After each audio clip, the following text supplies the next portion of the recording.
United Arab Emirates built the world's tallest skyscraper in Dubai. The world's tallest building, Burj Khalifa. Qatar constructed a state-of-the-art capital and hosted the most expensive FIFA World Cup in history. Champions of the world! And Saudi Arabia is building a megacity that would probably cost over $1 trillion if it ever got completed. These countries have rapidly developed, driven by immense oil wealth and ambitious megaprojects. But what is neighboring Oman doing? Do they have their own megaprojects? The answer is yes, but they're going for a completely different approach. They're building carefully planned districts with a focus on renewable energy and not a single skyscraper in sight. Hey, I'm your host Regis, and today we're exploring Oman's own race against time. A race shaped by limited oil revenue and the pressures of a growing population.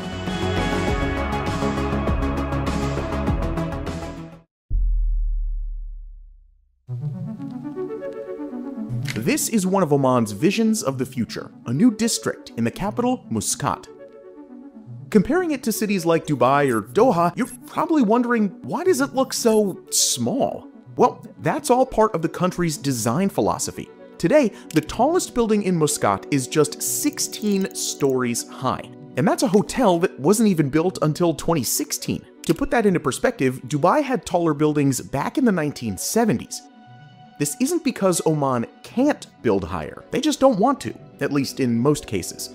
To understand why, we have to hop way back to 1970, when a sultan named Qaboos took the throne of what was then one of the most isolated countries in the world.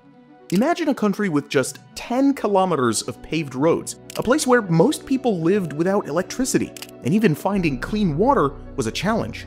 That was Oman in 1970, but Sultan Qaboos had a different vision for his country. While his neighbors rushed to take inspiration from Western-style development, he took a more traditional path. He didn't want to adapt to the Western style, and instead decided that every building in Muscat should blend with the coastal cliffs and mountains. Some visitors say it feels more like Switzerland than the Middle East, and that's exactly how Oman wants it. Instead of building shiny skyscrapers, they first focused on basic infrastructure and improving the quality of life. Today, the country's facing a new challenge. Oil and gas makes up 50% of the country's GDP and accounts for about 70% of government revenue because of the way the country's regulations and profits work. Relying so heavily on a single sector is, of course, a huge risk, especially with the world shifting away from fossil fuels.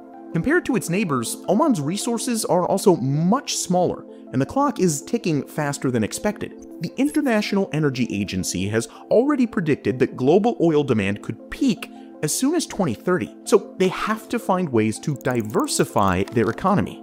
On top of that, Oman's population is set to explode from around 4.5 million to 8.5 million by 2040, and all those people are gonna need homes. And that's where Oman's Vision 2040 comes in. Oman spent years talking to everyone, from business leaders in Muscat's marketplaces to fishermen in coastal villages. The message was clear. The people wanted progress, but not at the cost of their traditional values. The plan to achieve this is pretty ambitious, like completely rebuilding the economy type of ambitious. For the last half-century, they've relied on oil. Now, they're planning special economic zones to attract international business, massive infrastructure projects to make Oman a regional transportation hub, and something they call the National Program for Enhancing Economic Diversification.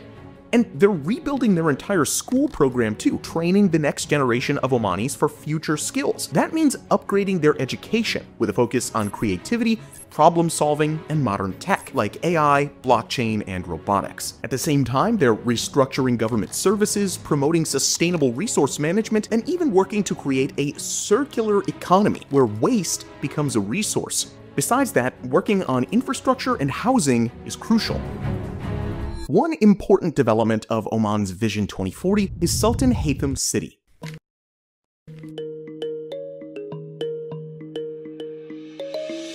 Forget everything you know about Persian Gulf megaprojects. There are no artificial islands, robot police, or flying taxis here. Instead, you're looking at 19 neighborhoods spread across an area 3 times the size of Central Park. These neighborhoods might look traditional, but they're packed with cutting-edge technology.